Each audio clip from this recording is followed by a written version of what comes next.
start.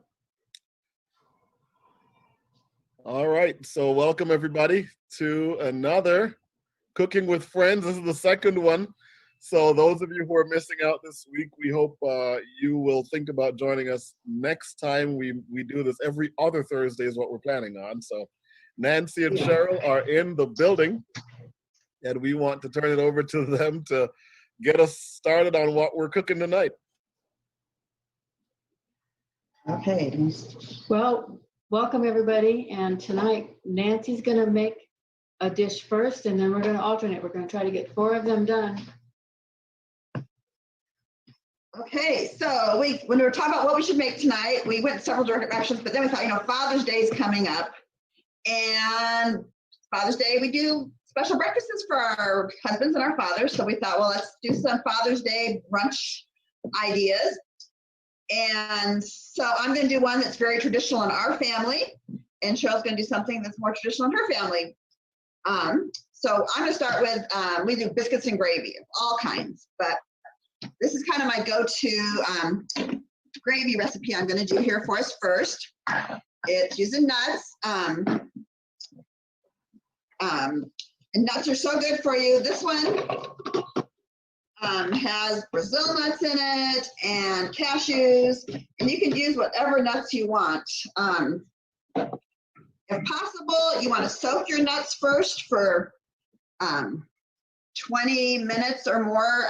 There's several advantages to soaking your nuts. I printed them off so I could read it off, but it does rinse the tannins away from your nuts, which can leave a funny taste in your nuts sometimes, so your nuts actually taste better.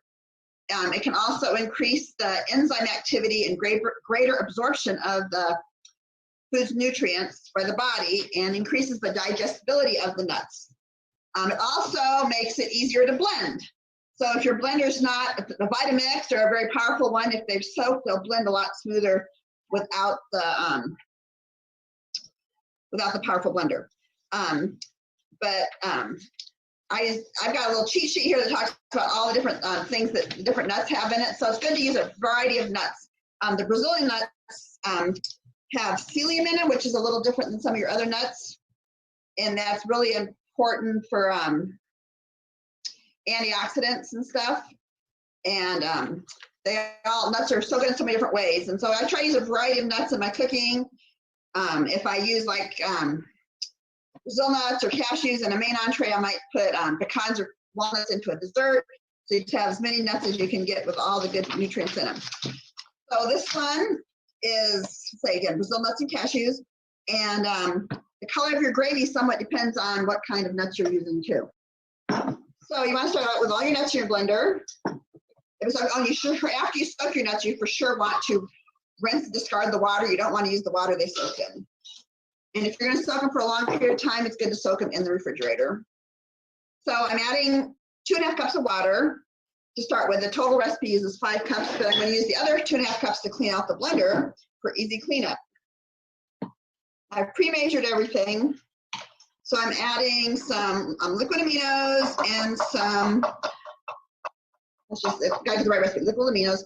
You can use soy sauce, you can use coconut aminos, anything with that soy salty taste.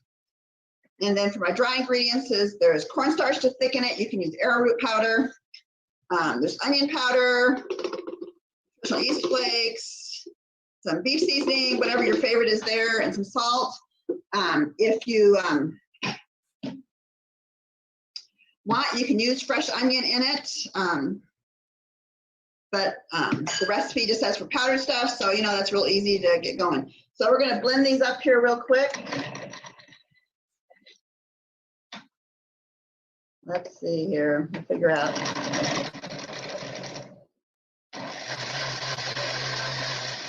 Nope.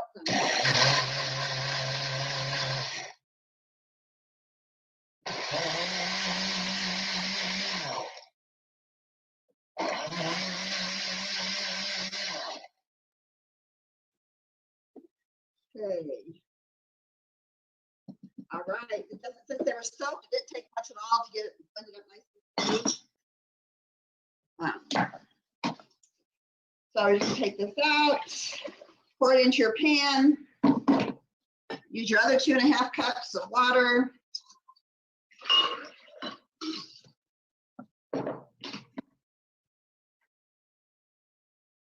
Blender back on.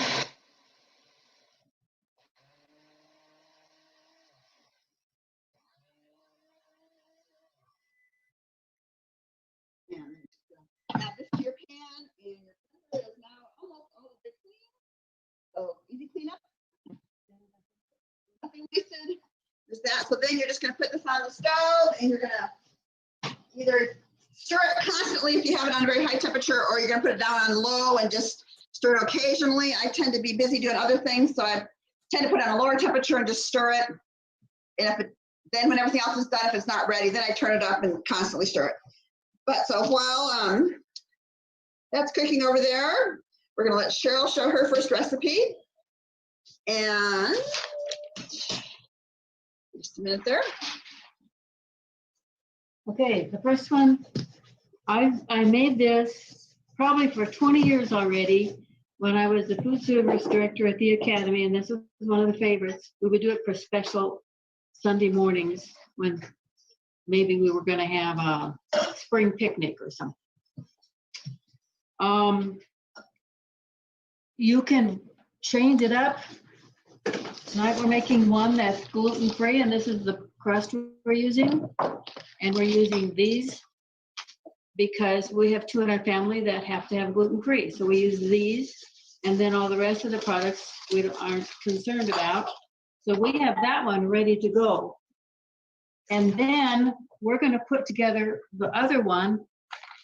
Now, when it says focaccia bread, you can use any kind of flat bread. It doesn't have to be focaccia. This is the one I chose for today. And when it says little links, doesn't have to be little links. This is what we chopped up for today. There's a variety of things you can use. And it says eggs, you can use tofu. It says cheese, you can use something else. This is a very easy to adapt recipe. So you just put it all together.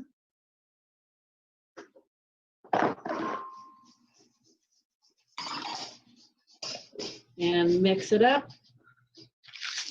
I'll let you put that on if you don't mind, since you're just standing there looking pretty anyway.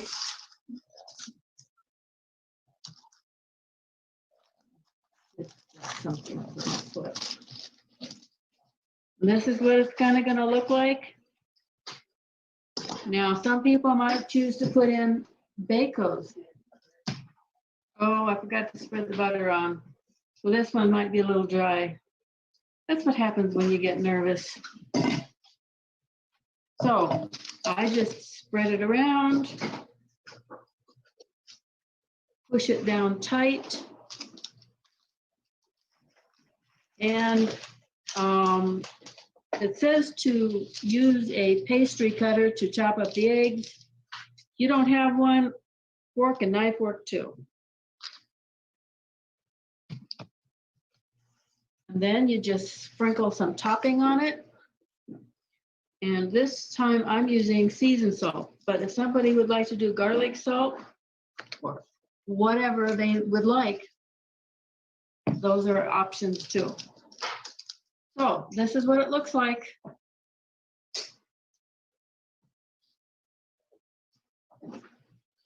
Okay, that looks yummy. Can't wait to try it. Okay, now if you're doing this at home, you'd probably want to do what we're doing now first, just because it's got to bake. We're going to make some unsausages.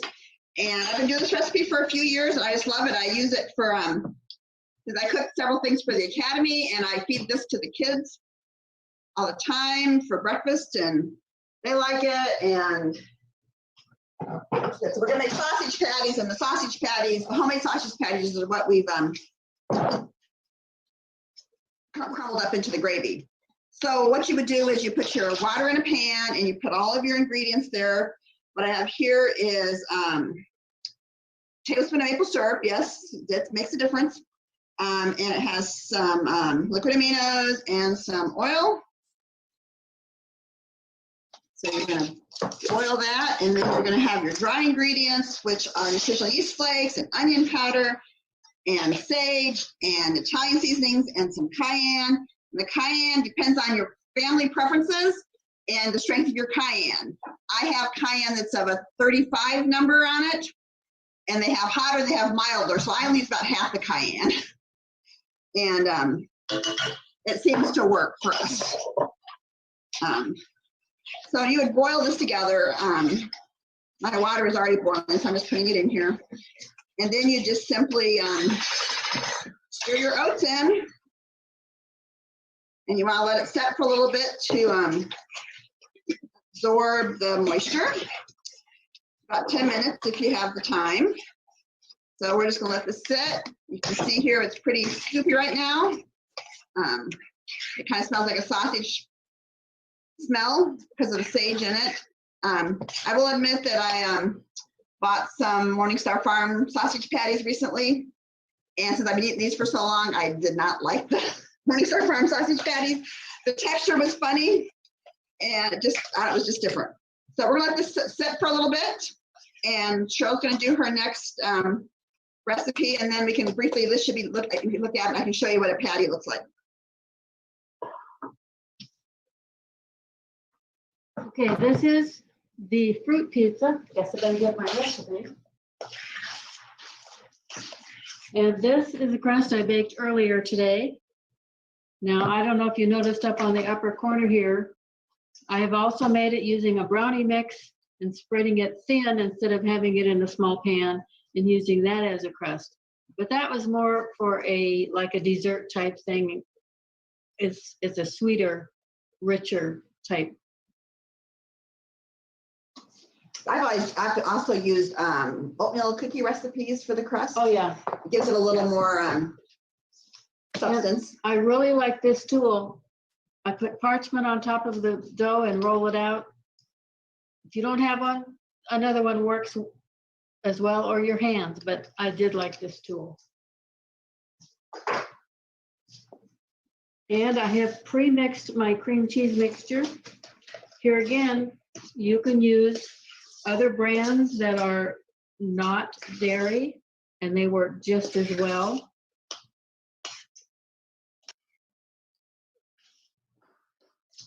And you just spread it around, going to all the corners, making it nice and smooth.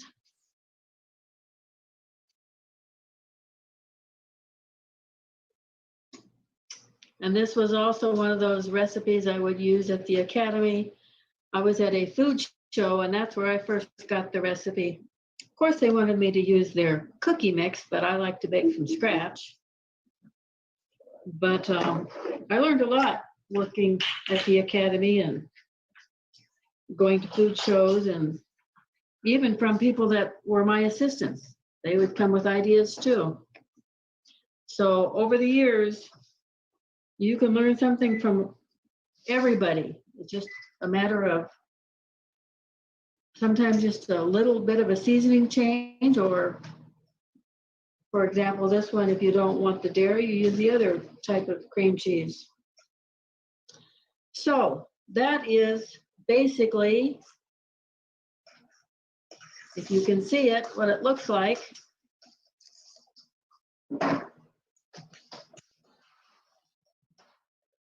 Now the fruits that are listed on the recipe, those can be varied. You can use just about any fruit that you want. Now, if I would do it for a fancy event, I would make it decorative and arrange it nicely. I'm not going to do that this evening, because then you don't have some of everything on all the pieces. So I just scatter them about. And this time I'm also adding blueberries, which you can add kiwi or papaya or any fruit that you want. Oh, I need to slice a banana yet. I really like banana on here.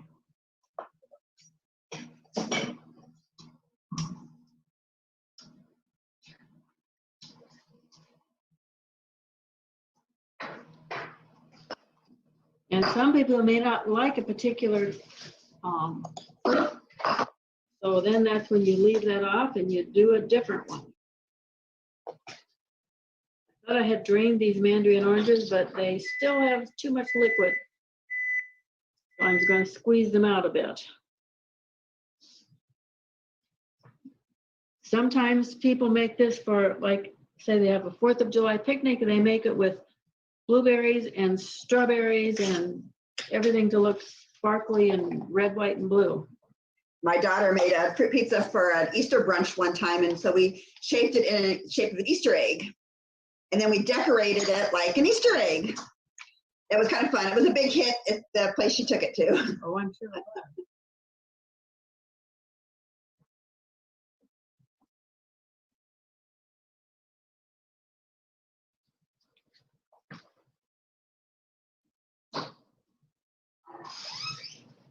And this really isn't a difficult thing to make. I mean, if you have your crust made ahead of time and your cream cheese filling made ahead of time and your glaze made ahead of time, you can see it's easy to put together. And you don't bake it, you just cut and serve.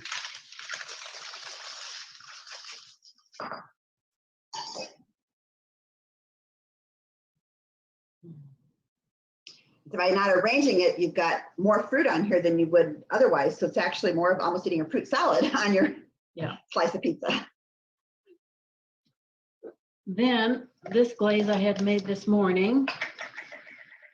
I don't want to touch the door. You're gonna get this. Yeah. You just put it across.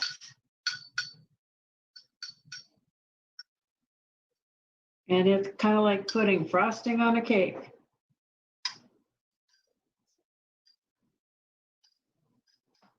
And I make my fruit pieces big enough so if somebody doesn't want a particular kind, they can easily leave it off.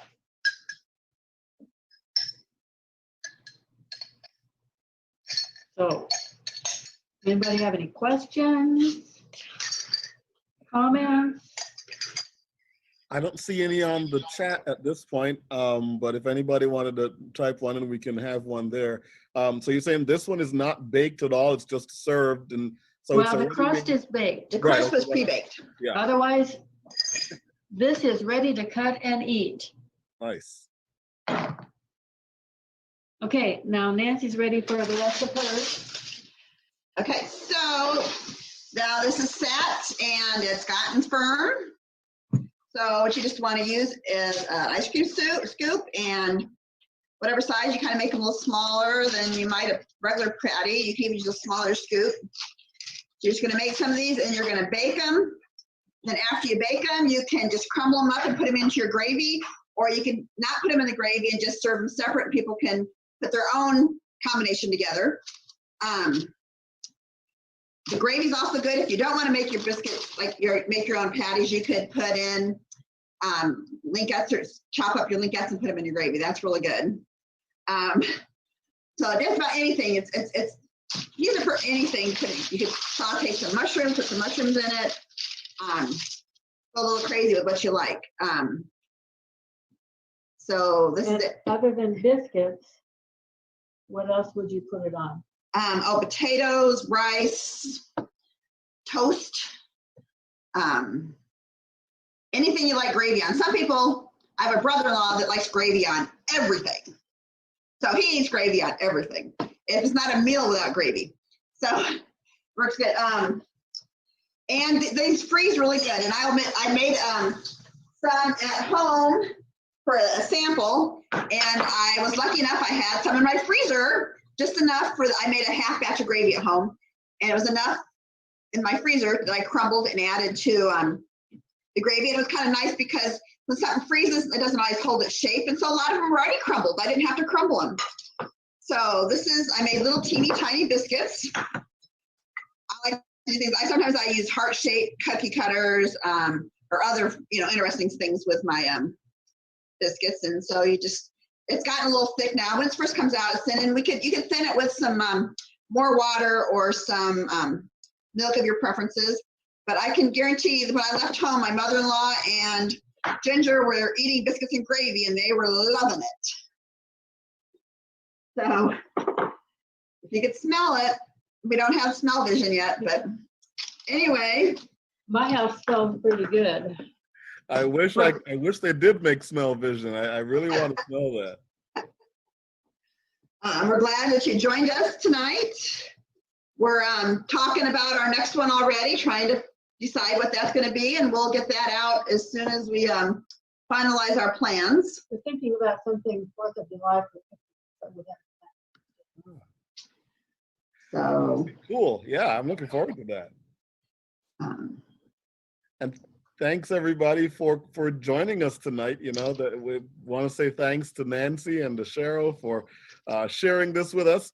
I'm going to try to see if I can post this in time for people to still catch Father's Day and maybe run with the video and you know, unfortunately when it's not live, you don't get to ask questions, but join us the next time so you can ask some questions and be here live with us. there you go. And you know, if he's on Facebook, if they put messages, if they left comments on Facebook, we can still respond to those. That's true. That's true. Yeah. So let's. I wanted to mention, somebody might say, would you serve both of these at the brunch? Probably not. I've been experimenting with a recipe of hash brown waffles. And so that's what we're going to experiment again tonight. And I would do that with either one instead of both of these at a brunch. And there's other things that you can always serve. If you did the breakfast pizza, then you would maybe have a bowl of fresh fruit with it. Got it. I like to do fresh fruit, like put it in a sundae cup. Yeah. And put a bit of coconut on top. And if you really want to make it special, a little bit dairy, I use a lot of dairy-free chocolate chips or carrot chips, just a few sprinkled on top. And when I do that, Paul just thinks he's a king because I could put the same thing in a plain white bowl and it wouldn't be nearly as special. But putting that in that cheap little sundae cup, he thinks he's a king. Oh man. Well, my now you wife, told your secret. Yeah, he knows my secrets. She wrote a comment in here. Thank you, ladies. I'm going to be trying all of the recipes. And then TJ says, I love biscuits and gravy. One of my favorite breakfasts. Good job to both of you. So, Well, thank you. Yeah, comments coming in from our Zoom audience today. Yeah, so we're going to post this and, you know, hope that we'll get to interact. The hope is that people might even be as bold. Maybe next time I'm going to have my device in my kitchen too.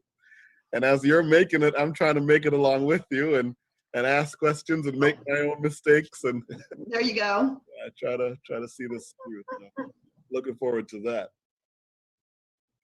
All right. Well, thank you all. I'm going to stop the recording here, and then we can continue chatting after that. But for the purpose of those watching the video, thanks for joining, and we hope to see you live at the next one. All right. Take care. Bye.